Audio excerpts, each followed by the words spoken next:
Hi, and welcome to another episode of Life Lessons in Bon Jovi songs. It has definitely been a while, which is for two reasons. One is this is a series that runs every 2 weeks, so it's not a weekly series. I have been consistent in the final months of 2025, and I will be consistent in 2026. So that is one reason why it's um, why it has been a while, but also I took a 2 week holiday, so that was also one of the reasons. So it must have been a month. It must have been a month. And so this is the first video for his channel for 2026. I have made a resolution to mention my other two channels, and in particular my like if you want a Dutch channel, then you can look in the description box. But in particular, the other English channel that I have, which I have never promoted ever, but it's called the New Rockstar channel, and it's basically the life lessons without the Bon Jovi songs. So if you're ready for that, then go to the other channel, and you can see a lot of life lessons, Rockstar life lessons. Okay, so it's 2026 and we're breaking in a new album, which is the New Jersey album. So I very like cheesy said New Year, New Jersey, but it really is New York, New Jersey. And it will last us through the whole year. So it has a dozen songs on it, but it was initially scheduled to be, like the band had the intention of creating a double album. So there's actually twice as much songs available as there on this album. So first we're going to do just the 12 songs that are on this album, and then we're going to go into what's called the outtakes. So I've done the outtakes already of the first three albums. You can view them on this channel. Um, and then I'm going to do the outtakes of this album, which will be enormous because it was, designed to be twice as big as that was. So, yeah, we'll easily have 24 songs, I think. There are really 12 outtakes from this album. Not really sure, but I think it will definitely last us the rest of this year. So 2026, we're going to do New Year, New Jersey. Um, one video every 2 weeks, and just had a 2 week holiday. We'll be having a 2 week holiday at the end of the year, December 2026, and one 2 week holiday end of April, May, and one end of August, September. So then there you have it, the whole line out, the blueprint of this year, and it will be our New Jersey year. So breaking in this new album, we're going to start with the first song, which is "Lay Your Hands on Me," and oh my God, is it a good song? It's so great. Okay, so "Lay Your Hands on Me" was like one of the very few songs ever really created to be both an album opener as well as, even more importantly, a concert opener. So it wasn't written because there was so much inspiration. In fact, it was written one of the final songs, one of the final additions to this album, when the whole album was pretty much already done. They were like, okay, and we're going to create, like from scratch, really design a really big stadium opener song. So for really big crowds, and that's what they did. And they later admitted that they had done this in the 80s, and but they stepped back from it, like, I'm not going to do that anymore. That was us in our young days. But I'm like, wow, it's so good. Start doing that again. Start doing that again, Bon Jovi. So I can really see how, from an artistic perspective, they felt like they were kind of like a sellout because of it. But yeah, it's just it works so great. And so they had already done it with the previous album as well. So if you listen to Slippery When Wet, you will notice that both sides of both albums, so that is song one and it is song both sides of the like a vinyl record, so that's song one and that is song six of the Slippery When Wet album, that they're both stadium openers or like concert openers for big stadiums. And so they basically did it twice on Slippery When Wet, just for good measure. Like both sides of the album were concert openers. Um, so that was really great. And then I did it again for New Jersey with Lay Your Hands on Me. And what a great song it was. So they wrote this really great song, as I've now said like 50 times. But in fact, it was so great that they kept it in their repertoire, which is something that they never did with the openers from the Slippery When Wet album. This one they actually liked so much that they kept Lay Your Hands on Me in their set list up until like recently. It's a song that they took on for the tour, for the New Jersey tour, but it just kept it in the repertoire, and they and it evolved into this religious experience. So it was already good in the 80s, but it like live, it really had this yeah, it evolved, it had this evolution. And now it's really like Johnny's Church of Rock and Roll. Oh. And it has these I was thinking about it as I was still in the previous sentence. So I was like, I do two things at once, which is not never a good thing. But it's like when you see stage and then on the backdrop they have these visuals, and they're church, or I remember them to be church like windows. And so it really feeds into this idea of having a religious experience. So that is what Lay Your Hands on Me evolved into, which I think is like really great when 30 years after the date you can still, the song is still performed. I think that's, quite the achievement, especially because it didn't really become a hit single. I'm pretty sure that I never even saw the video in the 80s. And that's because it was never released in, I mean, I must have seen it, but it doesn't really recall memories. I don't really recall having seen it. And the reason is because it was never a single in the Netherlands, or I think it must have been. That is the reason, because it was never a single in Germany. I know that.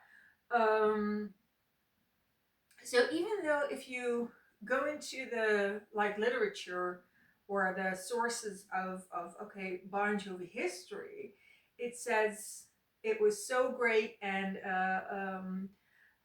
Lay Your Hands on Me was really, the video for Lay Your Hands on Me was like the cherry on the cake. It was like, or the cherry on the pie, or the icing on the cake. It was like the video is hailed.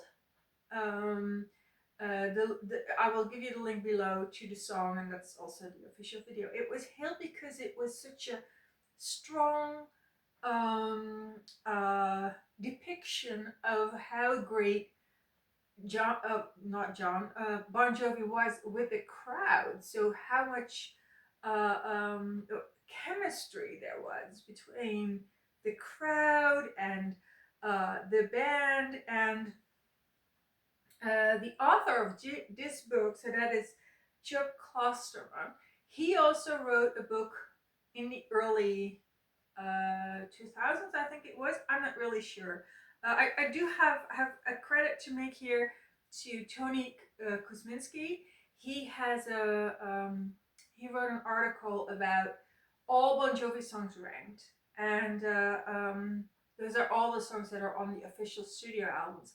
And he actually put this song on number 11. So just imagine there's like over 350 songs that are included in this ranking. Over 350 Bon Jovi songs included in the ranking. And Lay Your Hands on Me is on number 11. It's like, it just blows your mind. And Tony Kosminski gives an analysis of this song, but also of the video, and he has made this reference to this book of Chuck Klosterman. I don't know this book, but I was immediately like, "Oh, I bought the wrong one. I think I bought the wrong Chuck Klosterman book." So Tony Kosminski said that Chuck Klosterman actually refers to the chemistry that Bon Jovi had with their audience, for one, but even more so how skilled they were at transferring that live experience to a video that really drew you in. Chuck Klosterman said that if you saw a Bon Jovi video, and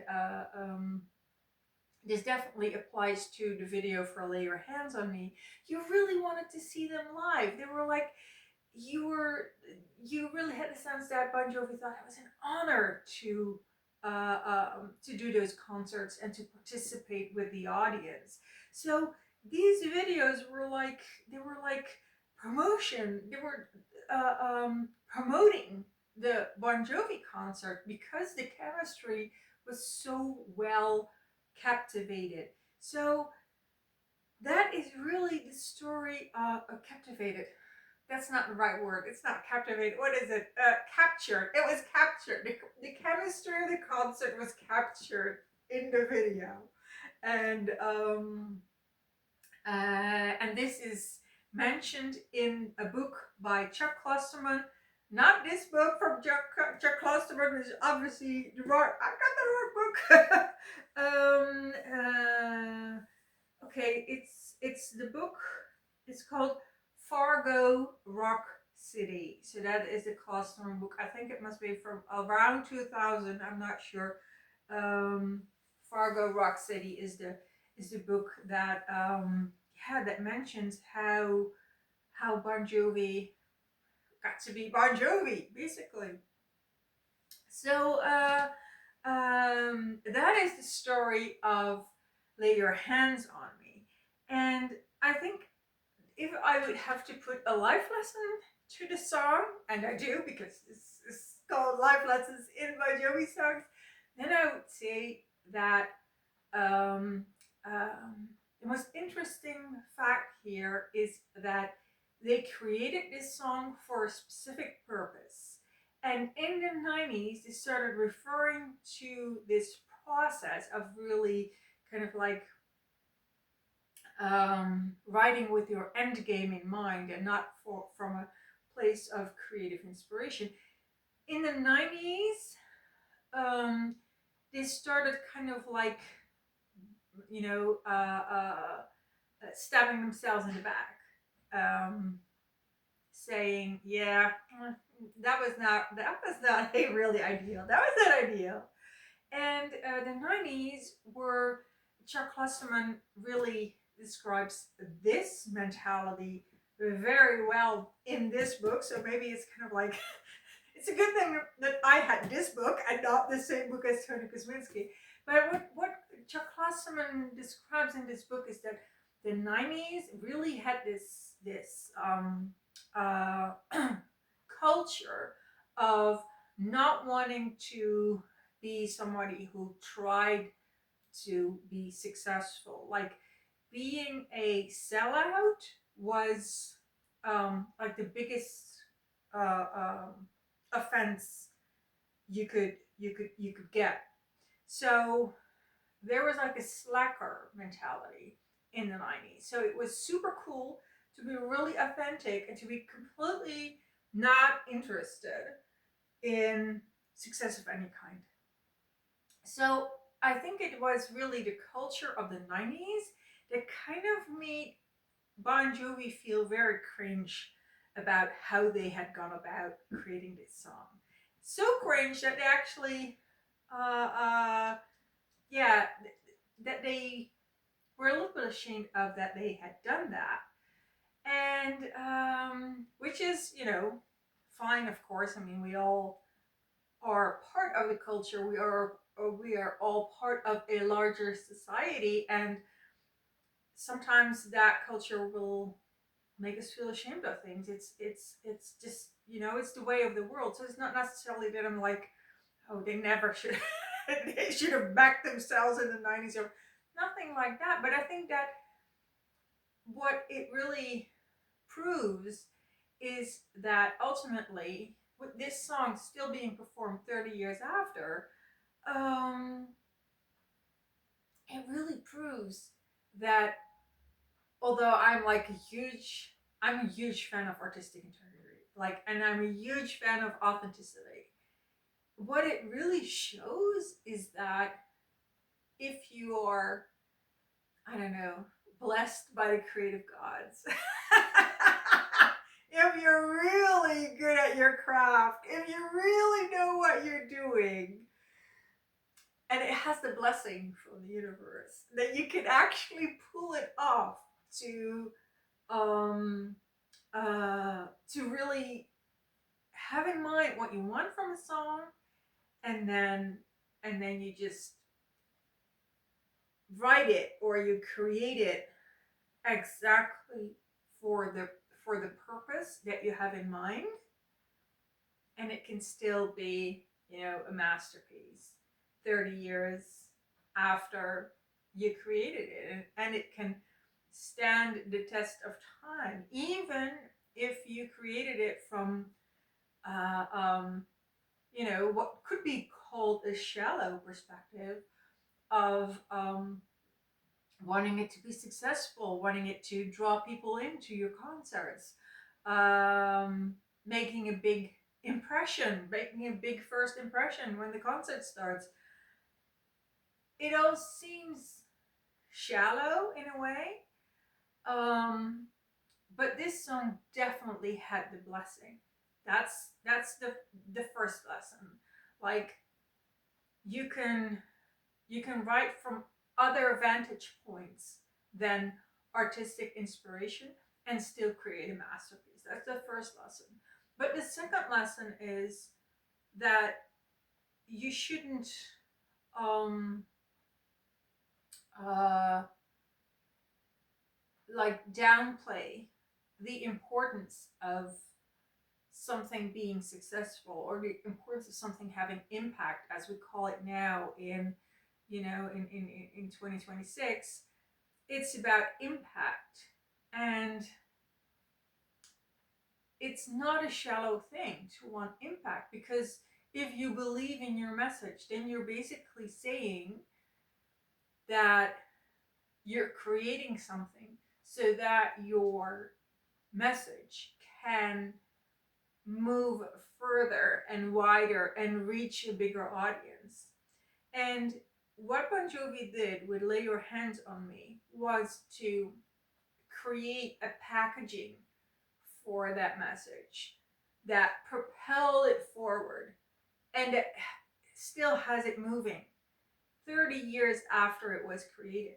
So I think those are the two life lessons in this Bon Jovi song. And then we're at the end of the first video of the year, and Bad Medicine #2. So see you next time for life lessons in Bon Jovi songs for Bad Medicine. See you there. Bye.